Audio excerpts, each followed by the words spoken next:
নিখোঁজ সাংবাদিক বিভু রঞ্জনের লাশ মিলল মেঘনায়।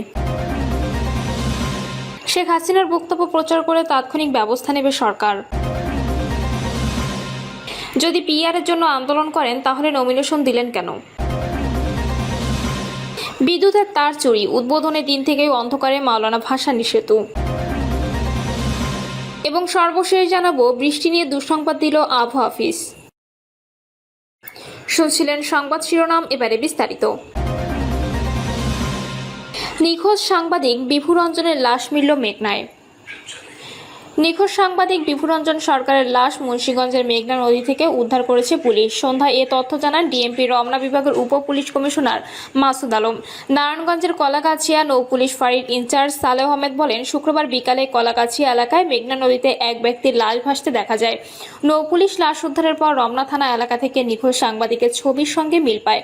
রমনা থানায় করা জিডির সঙ্গে বিভু রঞ্জনের যে ছবিটি পরিবার দিয়েছিল তার সঙ্গে মিলিয়ে দেখার পর বিষয়টি রমনা থানাকে জানায় মুন্সিগঞ্জের পুলিশের রমনা বিভাগের উপকমিশনার মাসুদ আলম বলেন, মেঘনা নদীতে লাশ পাওয়া গেছে, আমরা মোটামুটি নিশ্চিত হয়েছি। তার পরিবার গেলে শনাক্ত করে পরবর্তী আইনি প্রক্রিয়া সম্পন্ন করা হয়েছে। ৭১ বছর বয়সী বিভু রঞ্জন আজকের পত্রিকা চাকরি করতেন। এর বাইরে বিভিন্ন গণমাধ্যমে নিয়মিত কলাম লিখতেন তিনি। সকালে মোবাইল ফোন ও ট্যাব বাসায় রেখে বের হন তিনি, এরপর আর ফেরেননি। পরিবারের সদস্যরা সম্ভাব্য সব জায়গায় খোঁজাখুঁজির করেও তার কোনো সন্ধান পাননি। রাতে ছেলে রিত সরকার রমনা থানায় একটি সাধারণ ডায়েরি করেন। অনলাইন নিউজ পোর্টাল bdnews24.com জানায়, বিভু রঞ্জন সরকার একটি নিবন্ধ লিখে বৃহস্পতিবার সকাল 9:15 দিকে ইমেইল করেন। ফুটনোটে তিনি লেখেন, জীবনের শেষ লেখা হিসেবে এটা ছাপতে পারেন। ওই নিবন্ধনে নিজের ও ছেলের অসুস্থতা, মেডিকেল পাস, সরকারি কর্মকর্তা, মেয়ের উচ্চতর পরীক্ষায় ফেল করা, বুয়েটে থেকে পাশ করা ছেলের চাকরি না হওয়া এবং নিজের আর্থিক দৈন্য নিয়ে হতাশার কথা লিখেছেন তিনি। শেখ হাসিনার বক্তব্য প্রচার করলে তাৎক্ষণিক ব্যবস্থা নেবে সরকার। শেখ হাসিনার বক্তব্য প্রচার নিয়ে কিছু গণমাধ্যমকে সতর্ক করেছে অন্তর্বর্তী সরকার। অন্তর্বর্তী সরকারের প্রেস উইং এক বিবৃতিতে এই সতর্ক বার্তা জানিয়েছে। ওই বিবৃতিতে বলা হয়, এই ধরনের কার্যকলাপ সন্ত্রাস বিরোধী আইন 2009 এর আওতায় গুরুতর লঙ্ঘন। শেখ হাসিনার বক্তব্য কেউ ভবিষ্যতে প্রকাশ করলে তাৎক্ষণিক আইনি ব্যবস্থা নেওয়া হবে। অন্তর্বর্তীকালীন সরকার এই ধরনের অপরাধমূলক কার্যক্রমে জড়িত গণমাধ্যমে কর্মকর্তাদের সতর্ক করে দিয়েছে। বিবৃতিতে দৃঢ়ভাবে জানানো হয়েছে, ভবিষ্যতে যদি কেউ শেখ হাসিনার বক্তব্য প্রকাশ করে তাহলে তাৎক্ষণিক আইনি ব্যবস্থা নেওয়া হবে। সরকারের মতে এই ধরনের প্রচার দেশে অস্থিতিশীলতা তৈরি করতে এবং সহিংসতা উস্কে দিতে পারে। বিবৃতিতে উল্লেখ করা হয়েছে, জুলাই গণঅভ্যুত্থানের সময় শত শত শান্তিপূর্ণ বিক্ষোভকারীকে হত্যার নির্দেশ দেওয়ার মতো গুরুতর অভিযোগের পর শেখ হাসিনা বাংলাদেশ থেকে পালিয়ে গেছেন। আন্তর্জাতিক অপরাধ ট্রাইব্যুনাল তাকে দোষী সাব্যস্ত করেছে এবং বর্তমানে তিনি মানবতা বিরোধী অপরাধের অভিযোগে বিচারাধীন।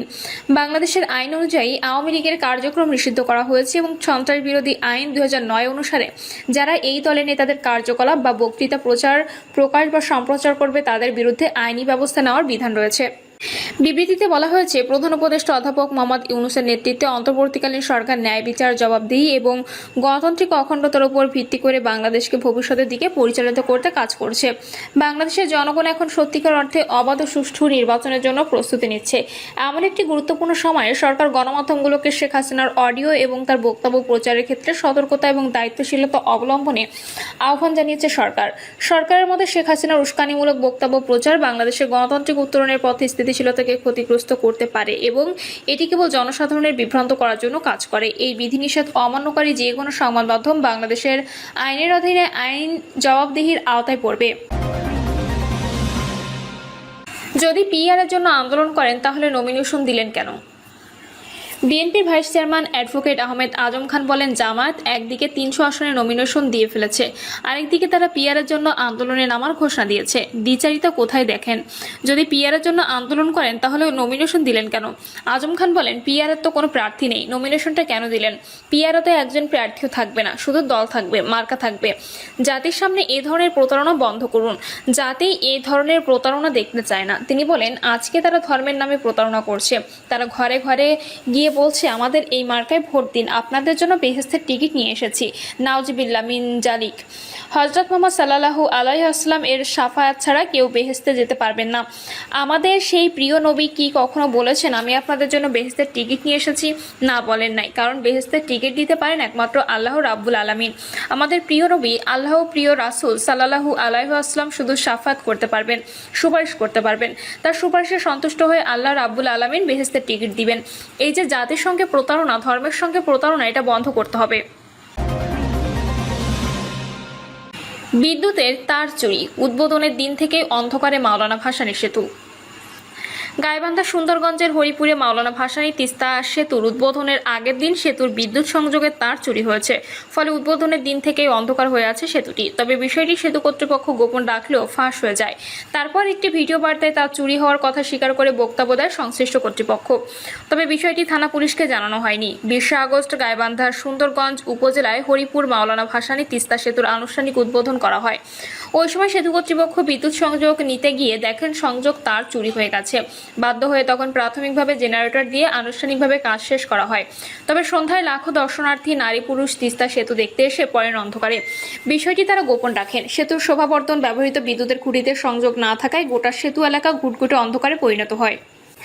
দর্শনার্থী সেতুতে উঠে নিরাপত্তার অভাব বোধ করতে থাকেন। তখন বিষয়টি নিয়ে কানাঘুষা শুরু হয়। ফলে তিস্তা সেতু শোভাবর্ধনে বৈদ্যুতিক বাতি জ্বলে না ওঠায় ও যানজট সহ অনেকে অন্ধকারে হেনস্থার শিকার হতে হয়। তবে এত নিরাপত্তা বাহিনীর চোখ ফাঁকি দিয়ে 300 মিটার বৈদ্যুতিক তার চুরির বিষয়টি কারো নজরে এলো না কেন? সেই বিষয়ে সেতু কর্তৃপক্ষ ভাবনায় পড়েছেন। এলাকাবাসী মনে করেন বিষয়টি 3 দিন অতিবাহিত হলো, অথচ এলজিইডি কর্তৃপক্ষ থানা পুলিশকে চুরির বিষয়টি না জানিয়ে গোপন রাখে। অন্যদিকে সুন্দরগঞ্জ থানার পুলিশ মানুষের মুখে শুনে সেতু এলাকার অবস্থান নিয়ে নিজ উদ্যোগে অপরাধীদের শনাক্ত করার চেষ্টা করে। সিকিউরিটি ইনচার্জ নূর আলম জানান, কবে তার চুরি হয়েছে তিনি জানেন না, তবে বাতি না জ্বলে ওঠার পর তারা বুঝতে পারেন কোথাও কিছু ঘটেছে। তিনি বলেন, বৈদ্যুতিক সংযোগ মেরামতের কাজ চলছে, আগামী কয়েকদিনের মধ্যে সেতুর সংযোগ ঠিক হয়ে যাবে।